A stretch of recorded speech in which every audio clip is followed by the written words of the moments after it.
Lichilo igwijo lisisho kokugqibela ke mbukeli molweni emakhaya kwindawo ngendawo wena ke osandula ukuvula lo mabonakude usibamba ke sesibethela ugoduka kwaye uphantse wafika sekuthiwa bebe lapha uyayazi kaloku lanto ufika emzini sekuphakiwe sekuhlanjwa nezitya kodwa ke ungade uthi khunu bembe ngoba kusekuninzi esakuthi sikuphakele kona hayi ke maningabi mde ndivele ndinqale ngqo apho khona kufele khona ithole ndimlo ukholosa kalubisi umadlo ngothi mamtshali ukhona kwelacala Mamtshali yebo makholi kunjani uright sengijaha babukele yakubona ujahe bona ujonge bona basebephi bakhona apho ke SABC Plus uyababona hayi bakhona ngiyababona kancane lokubengena bayavela yes bayavela makholi umbukelekele ogcina ncelela ihora esilidikadikayo njengamanje lapha ekhaya lakho sethembe nawe ke ukuthi idubulo zayizolo sezingcono manje usutholile noshatini so right ne hayi ke umbukele uyabazi kodwa abantu abasothandweni abathanda ukuthi forever yena omunye wabuza ukuthi uforever yena kanjani kodwa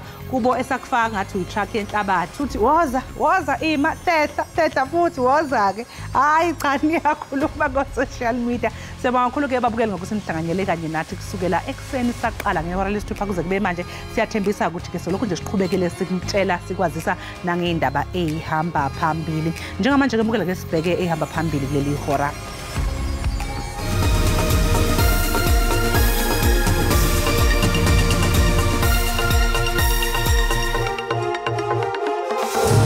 Inside of my house, there are 4 guys, and me and my friend was there outside behind the door. And that time we saw the 2 guys to go inside of my house. Kudutshulwe kwabulawa abantu abayisikhombisa bedutshulwa amaphoyisa ezigamekweni ezahlukene eKapa esifundazweni iWestern Cape.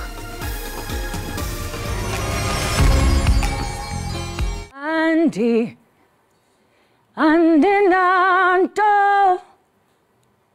Ondize kanye nkosi ndize kanye nkosi yam Molweni emakhaya igama lami ndingu Ikhona ndiyimvumi zenihlale ke nibukele Ekhaya Jikelele apha ku SABC Plus nonwabela izinto ezifana nezemidlalo ezendaba nazo zonke ezinye izinto enizithandayo emakhaya ningahambi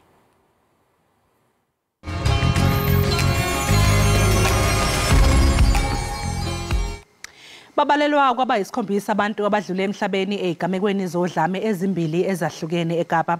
Abakwasidlodlo bathi amadoda amane adutshulwe ashona eMandela Square eHolt Bay kwathi amanye amathathu abulawa eHines Park ngaseFilipi.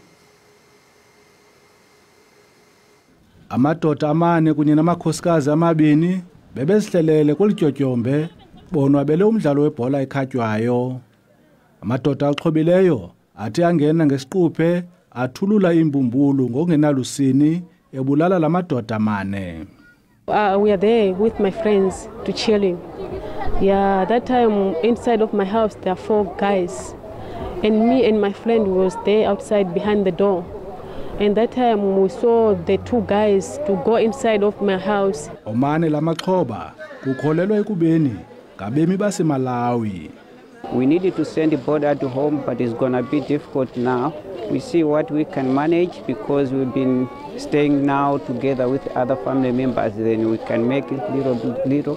Then we're gonna send the border to home. Amanye amadoda amathathu nawo abulewe ngendlela ehlasimlisa umzimba eHines Park cebukuhle eFilipi. Provincial Serious Violent Crime detectives have opened a triple murder docket as well as an attempted murder investigation after a teenager and 2 men were killed in Hines Park, Samora Machel on Saturday evening.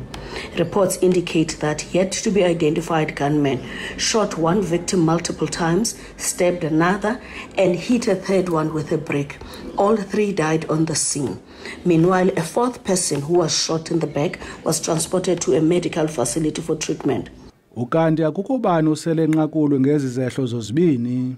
Abantu abama-20 ubuncikane esele bebulewe kwisithuba seveki ezimbini kwizehlo zohlaselo ngobundlobongela kweli leKapa. Ndingumlamli Maneli wendaba ze-SABC eKapa. Inkonzo zecawa zaseNewlands ngaseWestbury eGauteng zibongozele uluntu lwalendawo kuba lumanyana ukuphelisa ulwaphulomthetho lumandla. Kulwesihlanu ebusuku eNewlands kwadutyulwa kwabulawa umfundisi webandla iEagles Christian Center sizixele mnqa. Umphakathi walapha namanje usethukile emva kwesehlakalo sokubulawa komfundisi uDwayne Gordon obefike enkonzweni njengesimenywa sosuku. Kunokhathazeko okukhulu ngendlela yokusebenza kwamaphoyisa ekulandeleleni umkhondo. A phone was apparently traced to one of the taverns where the perpetrators was, and the cops they were afraid to enter this premises to go and retrieve the phone. That was shocking to us, where one of my colleagues had to then call for personal aid from their friends as a personal security company to come in, private security company for that matter. Phakathi kwabanye abathole ukulimala ngesikhathi bedutshulwa uSebastian Mosale othola ukwelashwa esibhedlela iHelen Joseph. Umndeni wakhe namhlanje ubumvakashele ngenhloso yokubheka isimo sokwelulama kwakhe. I just want justice for my husband, and they must stand together. If they know the people, they must bring the people to the front, and they must admit what they did was wrong. Umphakathi wendawo ubona sengathi labo abasemandleni abawunakile umphakathi waseNewlands naseWestbury. We are going to go back and ensure that whoever we need to poke and press to come and assist, whether it's police or this department or that provincial department, will do our best to bring them up to speed with what is happening, and they must come and address the community. You see, this is what needs to be done. Amaphoyisa asathungatha labo abagasele esontweni badubula baphinde bathatha nomakhala ekhukhwini babazalwane. Abalimi base Postmasburg naseluhatla eNorthern Cape abakhahlanyezwe umlilo odlule namalungu ayisithupha ombutho wezokuvikela iSANDF basola isandla semfene njengoba bethi lo mlilo wequbula uhleliwe. Umlilo wangolesihlanu odlule nempilo yamalungu ombutho wezokuvikela ayisithupha kwathi amathathu angeniswa esibhedlela ubungekabhulwa wonke namhlanje. Kepha ke iSANDF ithi asikho isidingo sokwethuka njengoba ithola usizo lokucisha. Kunomlilo saqhubeka njengamanje le enhla nendawo esenzela kuyona esivivinya kuyona. Kodwa lo mlilo siubhekile nawo ukuthi ungangeni ngaphakathi enkampeni. Amalungu ombutho wezokuvikela beqeqeshwa esikhungweni ivukuhlome alahlekelwe yikho konke ngenxa yomlilo kanti kulindeleke ukuthi umnyango wezasekhaya uzosiza ngokubhalisa kabusha omazisi. Gift of the Givers received a call from the SANDF yesterday afternoon requesting urgent assistance for 1,300 military personnel who lost all their personal belongings on Friday afternoon in a devastating fire. Abalimi abakhahlamezekile banxusa iziphathimandla ukuthi zibhekisise imililo yequbula elokhu ihlasele kusukela ngoNhlangulana kanti labalimi basola ukuthi kunesandla semfene. There might be a big possibility that the high amount of veld fires is organized crime at the moment because it is happening at strange times and at strange places, and currently we don't have any lightning.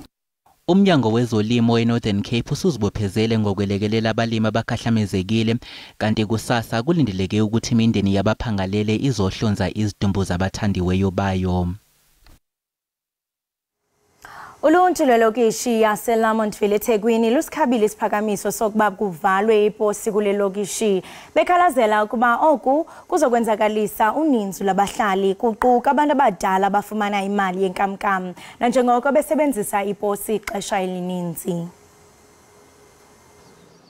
Umnyango wezezimali kuzwelonke udalula ukuthi isimo sezimali seSouth African Post Office siyaqhubeka nokuba sibi nakulonyaka.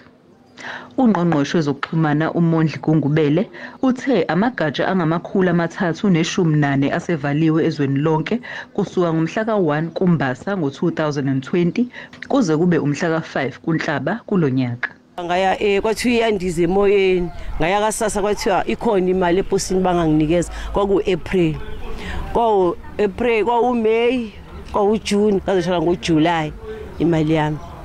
Okay, ngeza izoyidinga kufanele ngiyizenze sengasayiboni ngoba kwase kukuningi kwase kuphezulu kwamahlomba ekubeni mntanami ngingedwa ngingumfelokazi. Izakhamizi zikhathazekile ngokuthi ukuvalwa kweposi kule ndawo kuzoba nomthelela omubi kwabahola impesheni. Siyaqhubeka iposi kepha ke ngoba siyazi ukuthi amahemhem ayasho ukuthi ayaphela amaposi izwa ngabona laba abaholela bakaSASSA.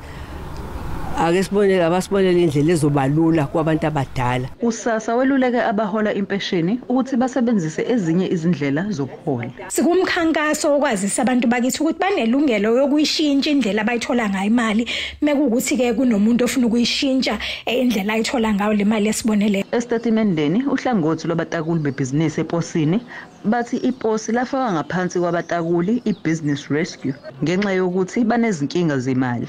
Ngingononhlakanipho Magwaza ezindabeni ze-SABC eThekwini. Unobhala Jikelele we-ANC ufikile Mbalula uthi inhlangano ebusayo kuzofanele ukuthi isebenze ngokuphindaphindiwe ukuze ibuyele emandleni kuhulumeni emva kokhetho lwangonyaka ozayo.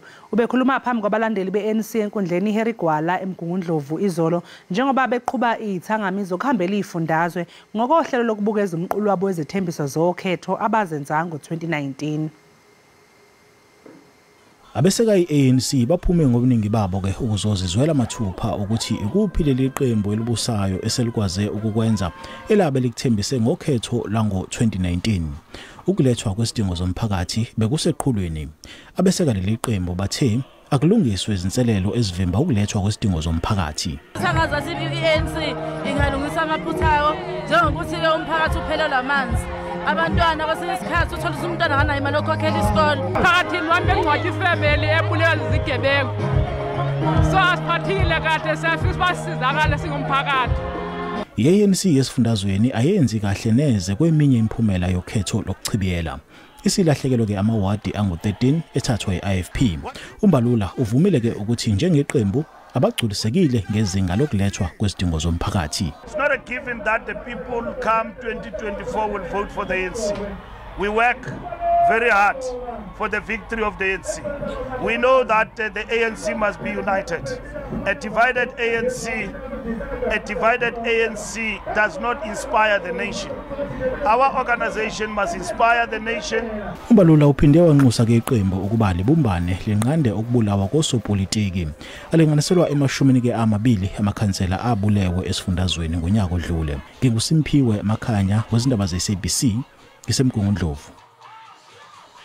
Unobhala Jikelele we-SACP uSoli Mabaila uthi baxhalabile ngabanye babathunywa bakahulumente abangesanamdla ukumbono ukuphucula impilo yabantu boMzantsi Afrika. I-SACP ibambe inkomfa nonondaba kulandela inhlanganiso yayo yentsuku ezintathu eBramfontein eGauteng. Our revolution is literally contaminated badly. It's not what it's supposed to be. And I think that everyone who has studied our revolution knows this very well. We are not where we should be.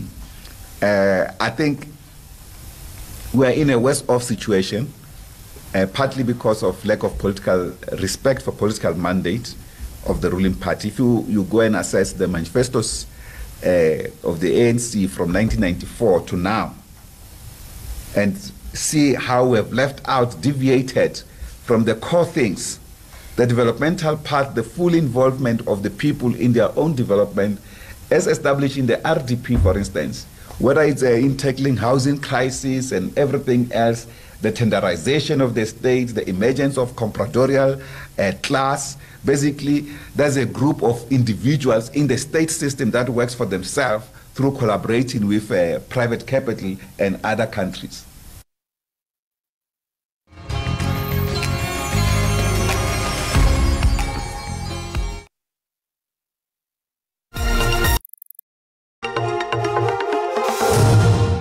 Isihlabani somsubathi waseNingizimu Afrika uThabang Msiyako uthi inhloso yakhe enkulu ngonyaka ozayo ukuqhudelana emjoheni yamazwe kanye nezwe lakhe.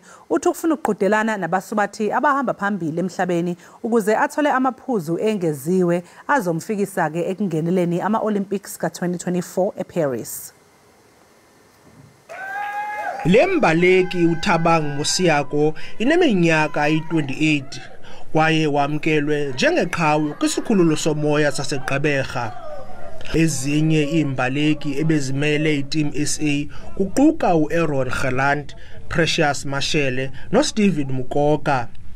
Iqela leTeam SA zange laphumelela mbasa kwi-half marathon susela ngonyaka ka-1999. Like I'm over the moon. Ngijabule kakhulu, ndiyavuya for umsebenzi osiyenzayo apha as a group. no coach wethu like usibambe kahle. Thabang Mosiyako imbaleki yeqela iKamva Athletic Club elasekwa ngonyaka ka2011. I-training camp yethu iyasebenzela ezimbaleki zonke zihleli zikwi-base A1 and ndimbulela umasipala wethu oMbaxa, ndimbulele ne-sponsors zethu ezi-private for into baba bekanti siyakwazi ukufumana ithuba elinje lokuphuhlisa abantwana bakuthi. Lokamusiyako kunye nenye imbaleki uMelkhaya France baza kuthatha inxaxheba kolunye ugqatso lo-10 km oluza kusindlekwa lelizwe lase-Italy kwinyanga kaDisemba.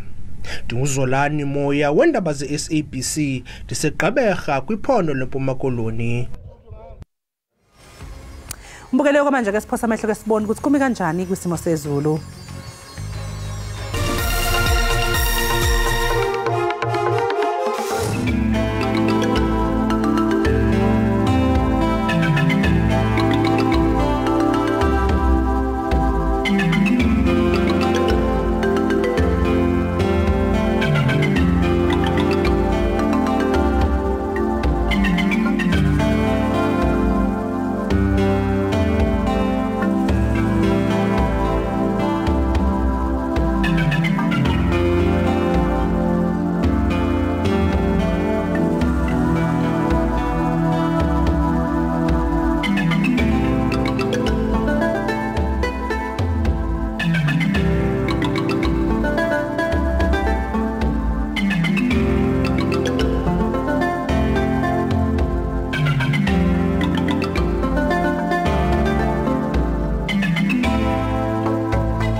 Enkosi ngokuhlala nathi nisasibukele apha ekhaya jikelele inkqubo-ndaba eqaqambisa ulwimi lwemveli SABC lihaye sikhona ke napha ku-SABC Plus siyanibona into yokubana niyangena ndiyathemba into yokubana njengoko kwesekusiku SABC Plus niyonwabele kakhulu inkqubo yethu. Khumbulani kaloku into yokubana ningaqhagamshelana nathi phaa kumakhasi ethu onxibelelwano sikhona ke phaa ku-Facebook @SABC ekhaya jikelele nisibhalele uba ngaba mhlawumbe nisixelele uba zintoni na enifuna ukuzibona zisenzeka apho kwinkqubo yethu. Sahlabela mgama ke mbukeli uyaqonda ukhumbule kaloku into yokubana siyathanda into yobana sinixhobise ngezempilo kanti ke ugonyo lwabantwana kunye nongenelelo lwezempilo zizinto ezo esingatsho mbukeli into yokubana zibaluleke kakhulu. Xa sijonga ke kwimbali iye yanceda ke ukuzigcina izigidi zabantwana zikhuselekile kwizifo ezosulelayo nesingathi ke mbukeli sinobungozi.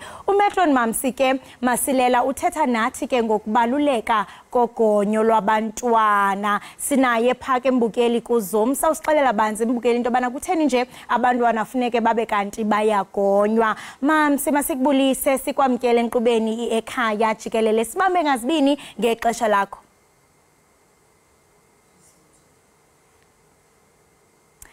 Ungacela sicela unmute ne so that sikuve kakuhle.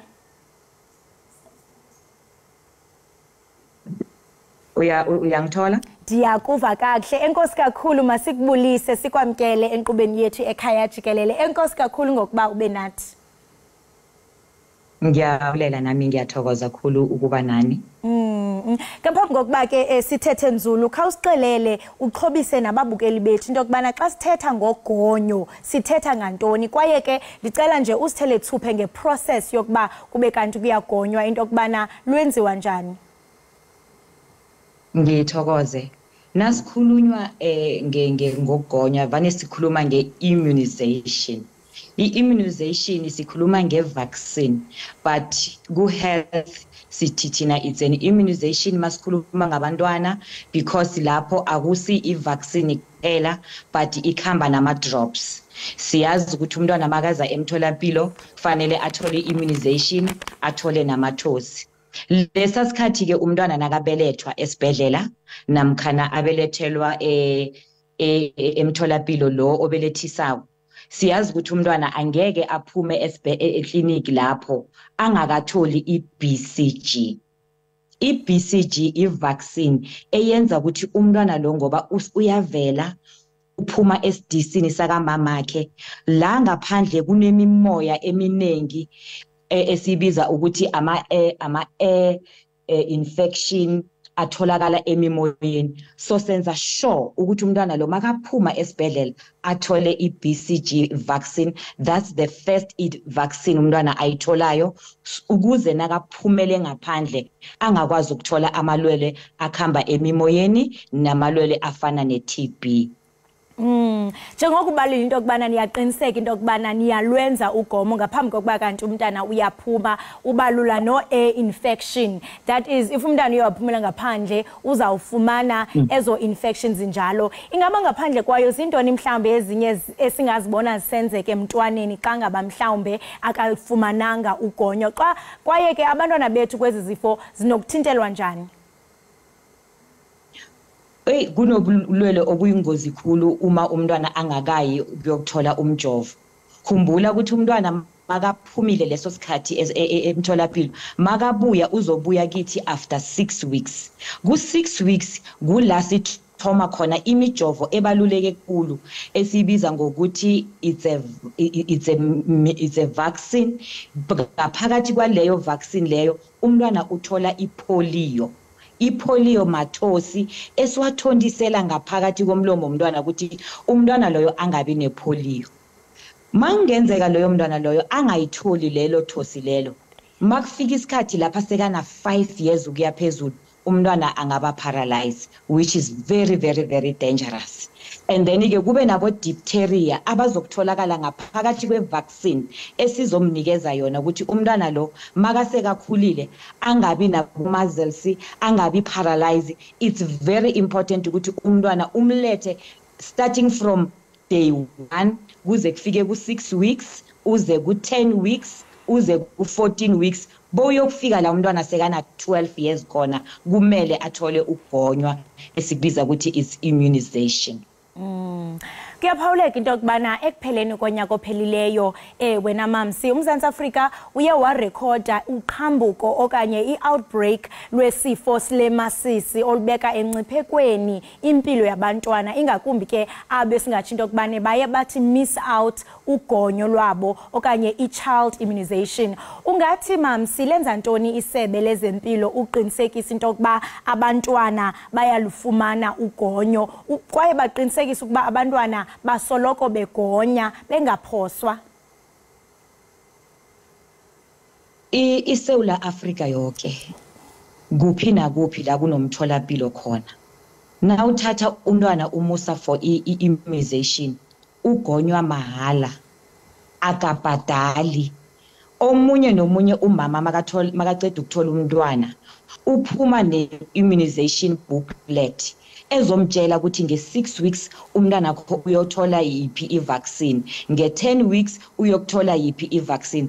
Wonke lawo ma-vaccine abawenzi ngoba bathanda i-government ye-South Africa, iyenza because bafuna ukuvikela abantwana ukuthi bangabi paralyzed, bangavaleki amehlo, because mawungakhumbula kube ne-outbreak ye-measles ngo-2022 la abantwana baye babizwa ukuthi ababuye bonke abantwana sizobavaccina i-measles because bekune-outbreak ye-measles. Mangingakutshela ke bonke abantwana abe bahlabile i-measles azange babe nokugula, kodwa laba abantwana abazange bahlabe ngibo abantwana ababe nokugula sabanenkinga kakhulu nabo. So siyabayelelisa ababelethi ukuthi umntwana angamisi ne-1 i-vaccine yakhe ekumele ayithole.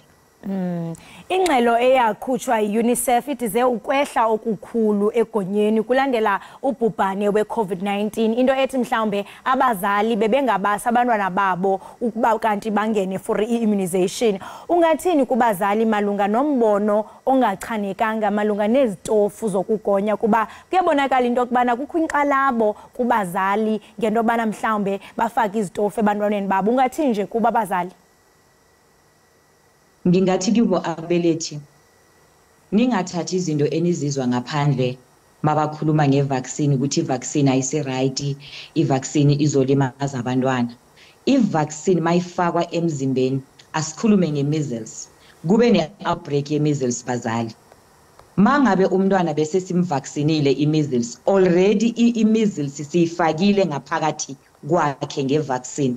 That is why i-measles mayifika emntwaneni, i-immune system, amasotsha womzimba womntwana a-fighter back that measles because already umzimba womntwana so uyayazi i-measles. So-ke ababelethi bangabi nalento yokuthi mangithatha umntwana for i-vaccine in future kuzokwenzeka 1 2 3.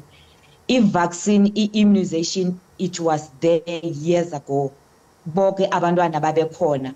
Nami nawe mzali lapha ukhona siye sa vaccine njengoba namhlanje sisaphila. So ngithi mina kuwo wonke umbelethi ayithathe nje lento le negative angayisebenzisi yokuthi umntwana makaya for immunization in future kuzoba nezinto lezi abazikhulumayo. Izwani mina siyazi into engaphakathi kwe-measles ukuthi it's a measles vaccine eyenza ukuthi umntwana i-measles mayifika kuye ingambambi. It's a polio inside the vaccine eyenza ukuthi umntwana angabi ne-poliomyelitis lapho umntwana aba paralyzed khona. Ndiyathanda mamsinto bana uthethe nomzali othi yena ubetha ngawo omani akafuni kwanto edibane noba umntana wakhe abe kanti uyagoma. Ingaba mhlawumbe xa sijonga ke kwezomthetho ingaba abazali banyanzelekile ngokomthetho ukuba mhlawumbe bathatha abantwana babo baye kugonywa? Siyaqonda into yobana mhlawumbe ezinye izikolo ziye zifune iproof yokuba umntwana uye wathi undergo i-immunization ngaphambi kokuba kanti uya enroll esikolweni. Ingaba umthetho uthi ku-compulsory into yobana umzali athathe umntwana for ugonyo? ESouth Africa sisengakabi unomthetho othi umntwana makangakagonywa umzali uzoba sekingeni. Kodwana that is why we always teach ama-parents ababelethi ukuthi umntwana kumele ayokuvaccine.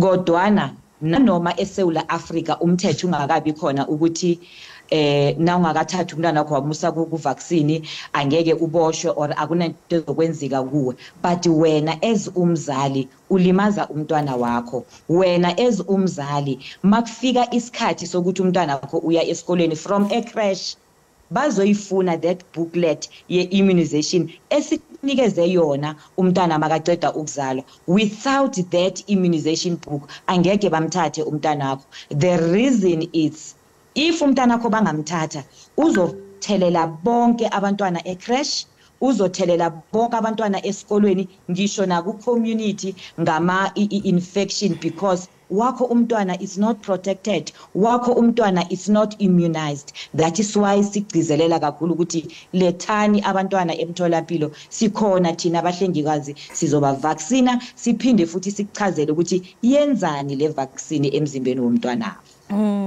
Siyaqonda ukuba mhlambe abantwana baqhele ukuba bantika bayagonywa ukususela ekuzalweni kwabo. Ingaba baye bayeke kwiminyaka emingaphi ugonya? Ingaba ikhona i-age restriction yoba mhlambe ngokumntwana kasakwazi ba uyagonywa? Khawusichazele ngeminyaka. Okay. Umntwana simcala from day 1, day 0 makaceda ukuvela. Simhlaba i-BCG vaccine. Emva kwalokho uyothola le ye-6 weeks. Abuye athole yipi yet nge-6 weeks uthola ama-vaccine I2 namathosi I2 la kune-polio le bengikhuluma ngayo. Then nge-10 weeks uthola i-vaccine A1. Nge-14 weeks uzubone ukuthi lento serious kanjani. Siyaphinda futhi simnikeza ama-vaccine I2 ne-drops A1. Ngikhuluma ngani nge-14 weeks. Then emva kwalokho sayobuya ana 3 months and then emva kwalokho sesiyomhlaba futhi ana 6 months. Ku-6 months ke babelethi kubaluleke kakhulu ukuthi abantwana nibalethe ngoba ngiyo ke i-measles le esibanikeza yona nge-6 months. Siphinde futhi siyobanikeza nini mabana 12 months. Uyayibona ukuthi i-measles ibuya ize usekhona mamsi? Ngiyaphawuleka mbukeli ngathi noko mbukeli siye sabe siyaphulukana naye kodwa ke besifike kuyiqweleni nokuyiqonqotha ingxoxo yethu besithetha ngayo kaloku ukubaluleka kogonya kwabantwana. Sichazela banzi mbukeli into bangaba mhlambe kubalekile umntwana aye kugoma uqinisekisa into okubana uyasinda kwizifo zangaphandle. Besithetha naye kaloku umamsi Malisela. Mbukeli xa ufuna ke ukujonga nzulu ngale ngxoxo qiniseka into okubana ungaqhagamshelana no Department of Health isebe lezempilo. Lo iti 002 395 8000. Masithi qhwike pha evenkileni iqiniseka uyindawo kusekuninzi esiniphathele kona ubukele ekhaya jikelele.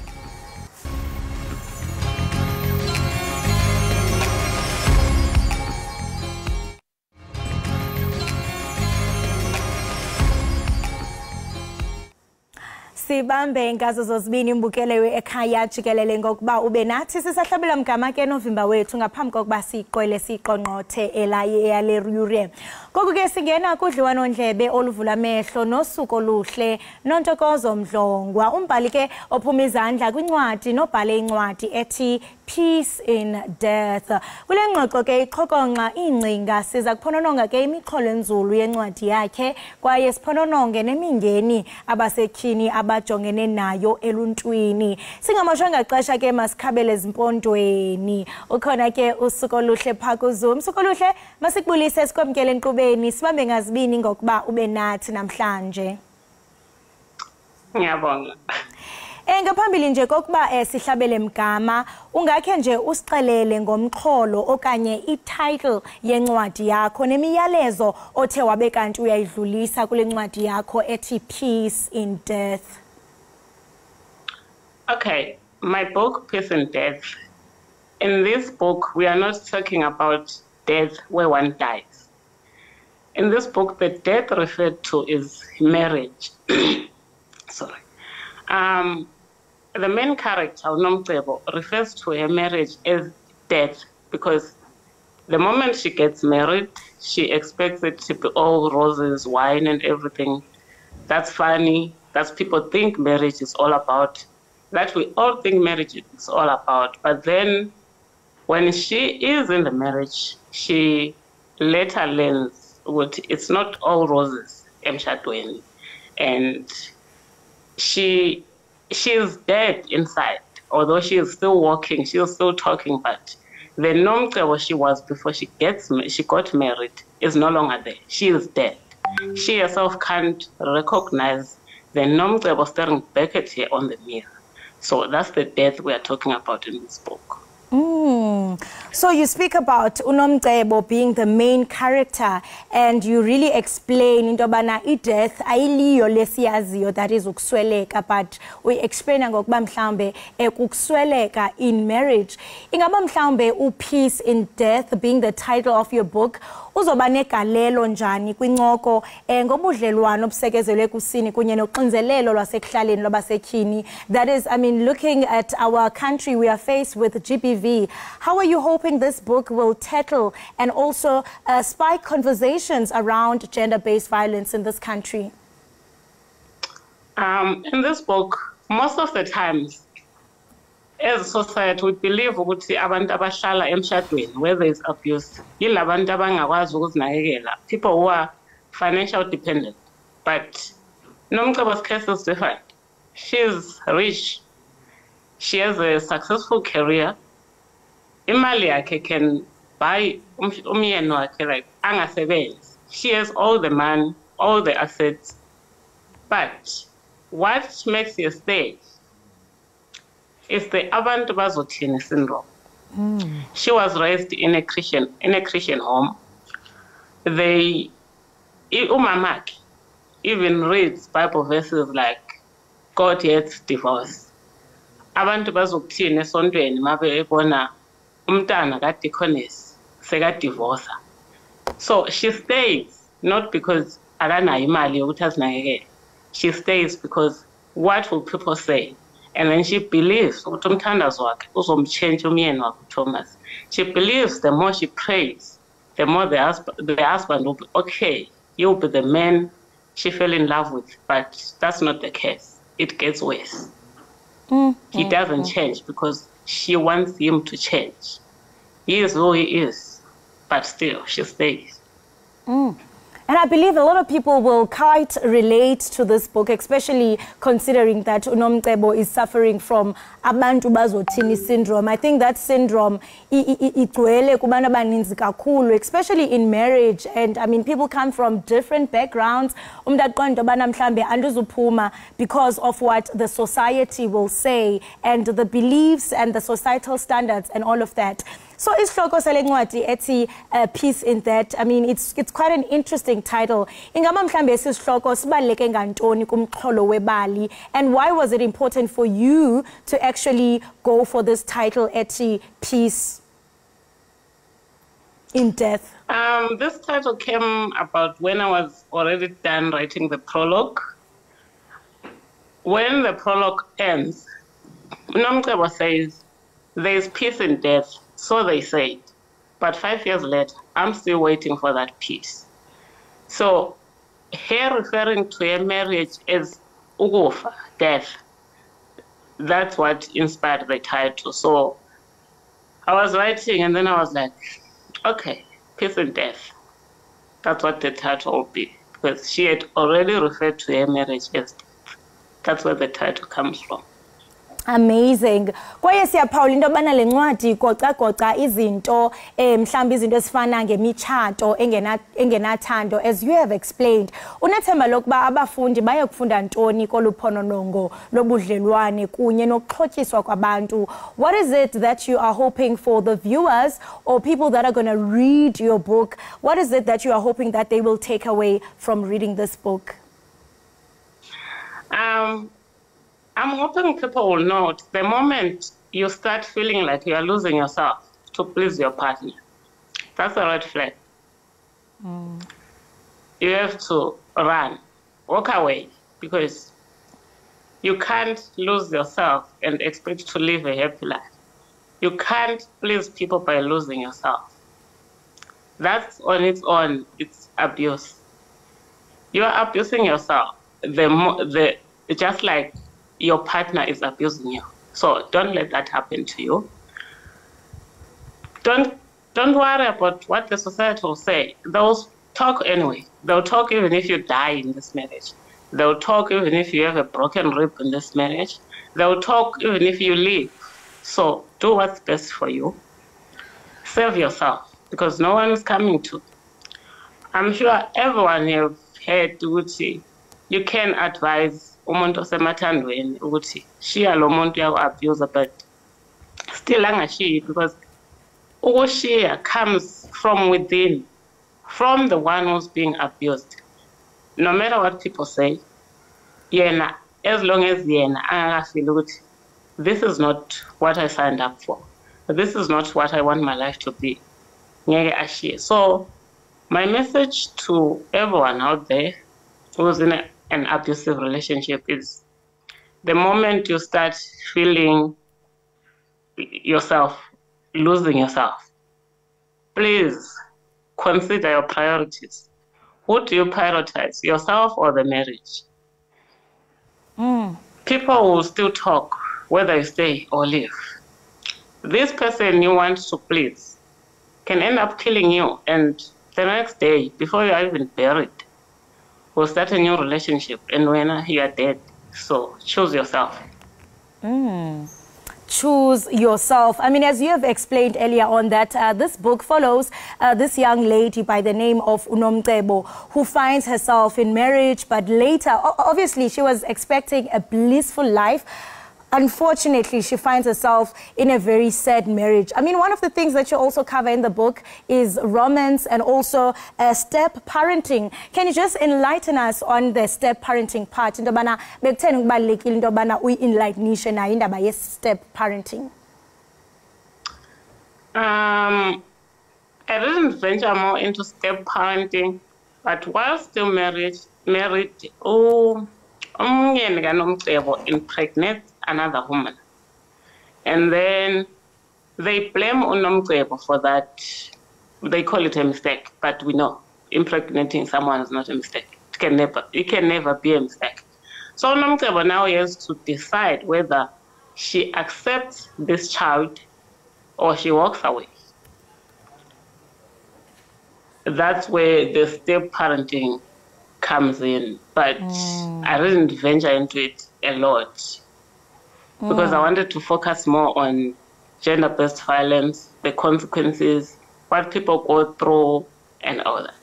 Le ncwadi yakho isikhanyisela ngengcinezelo yentsapho yokulahla okanye yokuhlala emtshatweni noba akumnandanga njengoko uye wachaza ngaphambili. Ucinga ukuba mhlambe incwadi yakho inefuthe elinjani okanye ine contribution enjani ine way yokuba mhlambe itshintshe indlela abantu abacinga ngayo nabangayijonga nokuyilungisa ngayo le miba ye gender based violence? From the reviews I've gotten, I believe my book is helping people because there are parts where I speak a lot about reconnecting with yourself. Because you have already lost yourself trying to please this partner. You don't know who you are anymore. So I speak about reconnecting with yourself, finding yourself, following your dreams, and then knowing exactly what you want in life. So this book has helped people to reconnect with themselves, reconsider their decisions, and then make decisions that are good for them. Nabantu bathi no nathi siyafuna ukuthi reconnect with ourselves. Ingaba mhlambe le ncwadi bayifumana phi? Khona ezivenkileni zithini inkcukacha okanye information as to where they can find the book? The book is only available from me, so they can get in contact with me, WhatsApp or via calls on 084 311 8838 or email me at info@publishedafrica.com. The Africa doesn't have a C, it's K instead. Sukoluhle masibambe ngazibini ngexesha lakho kwaye anga ungaba nolosuku oluhle ufana negama lakho. Enkosi kakhulu and all the best with your book also. Thank you so much.